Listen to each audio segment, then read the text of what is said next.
Welcome back to another video from us at Ashben. Today we're talking you through a long wheelbase crafter that we've built. This van's got, as you can see, it's got the ATEC popped up on there. So this makes this van a massive luxury 4-berth van that you can comfortably get 4 adults in there, sleeping, and you're not all going to be on top of each other. So let's get inside and let's take a look.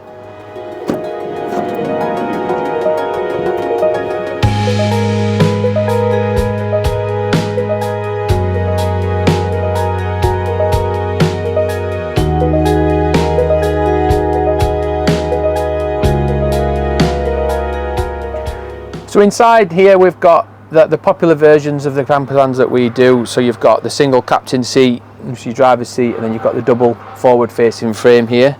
So in this van, this does also turn into a bed. So technically this van will sleep 5. The other bonus from that is you can have, if you've got adolescent children or you've got kids that don't really want to share, you can sleep, you know, a child down here or an adult, and then you've got 2 sleeping spaces up the top, and then also in the back of this van there's 2 sleeping spaces in the back.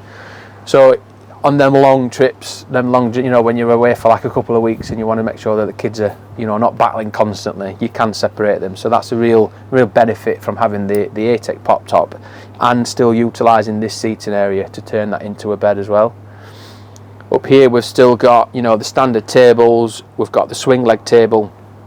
And to mention up on the front of this van as well, it's also got the Remis cab blinds, which is quite an expensive addition to vehicles, but the convenience of that of being able to just literally pinch something and just shut the blind instead of putting the little stick-on pads that, if anybody's an experienced campervanner and dealt with them, you always know that when you wake up in the morning, one's fell off, and you know you're a bit exposed to the elements. So this van's got that addition there that, you know, really does make a difference.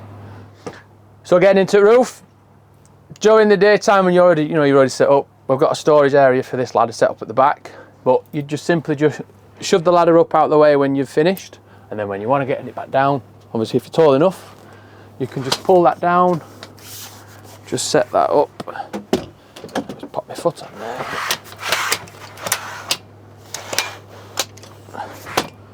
ladder in, and then, you know, you're just climbing straight up onto there. Yeah, really good addition, these.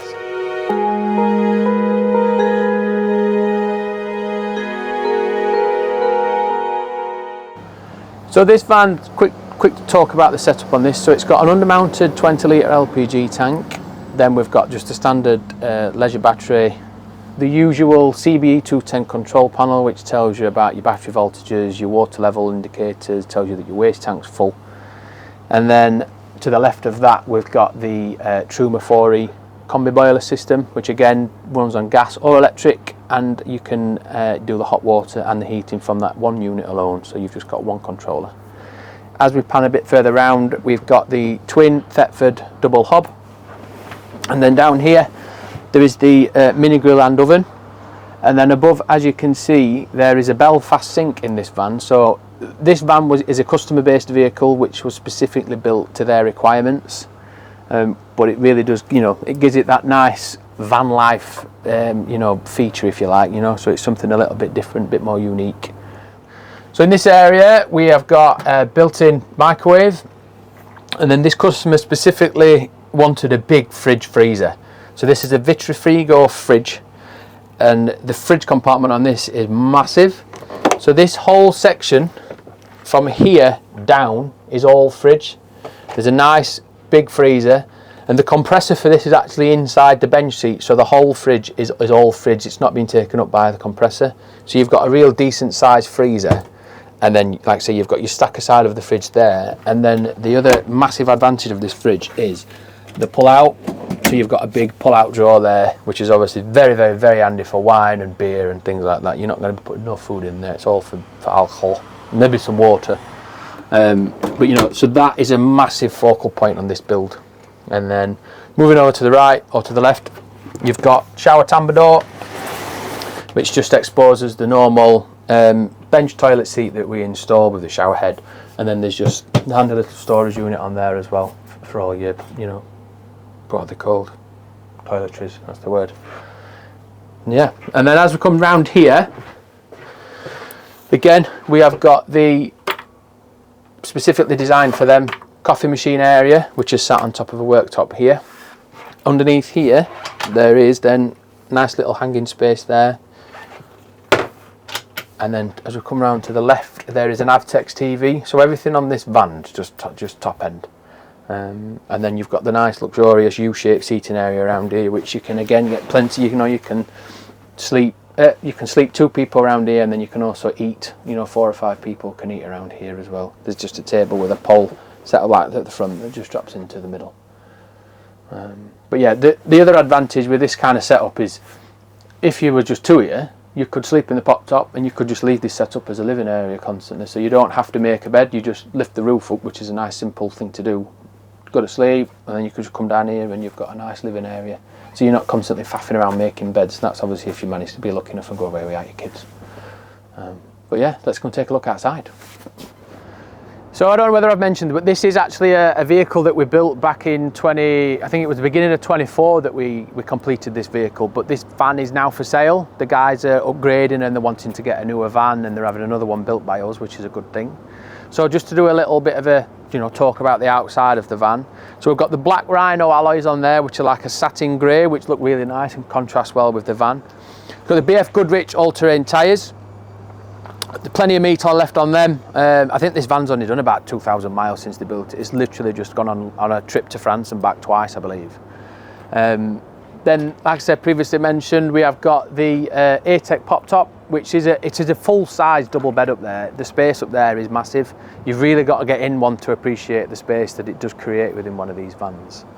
And then we have got the Thule awning that's set up there on the multi-rail bracket. So I'm not sure if you can see at the minute, but there is a rail that runs all the way across the top of the van. The advantage with that is it's a bit like a rain gutter, so it does deflect the water along the side. So if you've got the awning out and it's raining, you're not going to constantly get that dribble going inside the side loading door of the van. As we come a little bit further around, we've got the standard opening window on the side loading door. We've got the little pocket windows on here, which do make the van look really nice, and also you can then turn it into a motor caravan if you wish on the logbook. They've put some nice graphics on there. On the side here, we have got the barbecue point and the shower point on there as well. So you can really be set up outside cooking. You can have your little Kadak on here, then you can have a table with a little bucket of water and stuff, so you can physically do everything outside of the van, keeping the van nice and clean on the inside. As you can see, spare wheel carrier on there with a full-size spare genuine alloy, so that's really handy. Again, long distance trips, if you do get a puncture, you get a flat, you've got a proper spare wheel, so then you can just get back on the road and you can just carry on, and you're not worrying about having to run on a run flat or an odd size spare when you're putting bigger alloys on the vehicle. But yeah, so on this side, that's about it. Oh, apart from there is an outside light tucked away on the back here, so there is an outside light as well on the side of this van. So just imagine being sat outside here, nice sunny evening, not worrying about it getting dark, enjoying yourself. So yeah, as we come a bit further around, got the barn door glass on there as well, which has then got our blind set up on there as well. With it being a U-shaped van, you do still get a decent amount of storage in the back, because how we do this as well is we physically create a full-sized boot. So on the previous van that we've done before that had a 6-foot U-shape in there, it did have a full height bulkhead in, which did create a bit of space, but it made it feel a little bit more compact inside. Whereas on this, it's nice and open. You can get the doors open, you can get a lovely breeze coming through the van. So there's pros and cons to different aspects of builds, but for me, I think this is much nicer because, again, nice sunny days, you can back up to a view, you can get them doors open, and you can really appreciate being inside but being outside at the same time. That's just a little hook there that the customers put on there just for their telescopic ladder. Awning winder and an extra pole.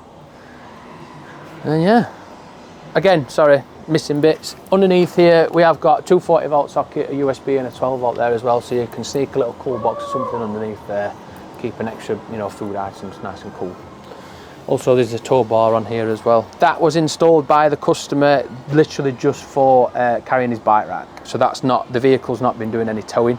It's literally just had a bike rack on the back of there. Because of the spare wheel carrier, he couldn't have a bike rack on the back door. So that's literally the only reason why that tow bar's there. So, yeah.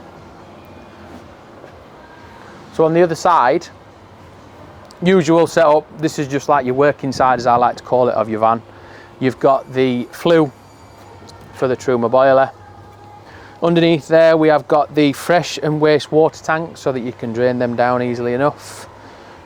Side exit for the cassette, and then we have also got the 240 volt hookup on there as well. Oh, another thing to mention that's stuck to it down here, there is just underneath here, because the LPG tank's underneath this sill, the fill point for the LPG tank as well. Again, I think that's 30 litres underneath there. It's a really big tank. Yeah, and again, an opening window. But yeah, it's a stunning van, this one. Really good bus. Thanks again for watching. Like we've said, this van is coming up for sale. So once we've got the advert up there and we've discussed and finalised the price with the customer, the details for that will be in the description. So there'll be a link to the eBay and the Auto Trader adverts. Alternatively, this is something that we can do obviously as a bespoke conversion for yourselves. So if you have any questions or inquiries, don't hesitate to get in touch, and we can see if we can get you on the path to getting your camper van sorted. Thanks again for watching.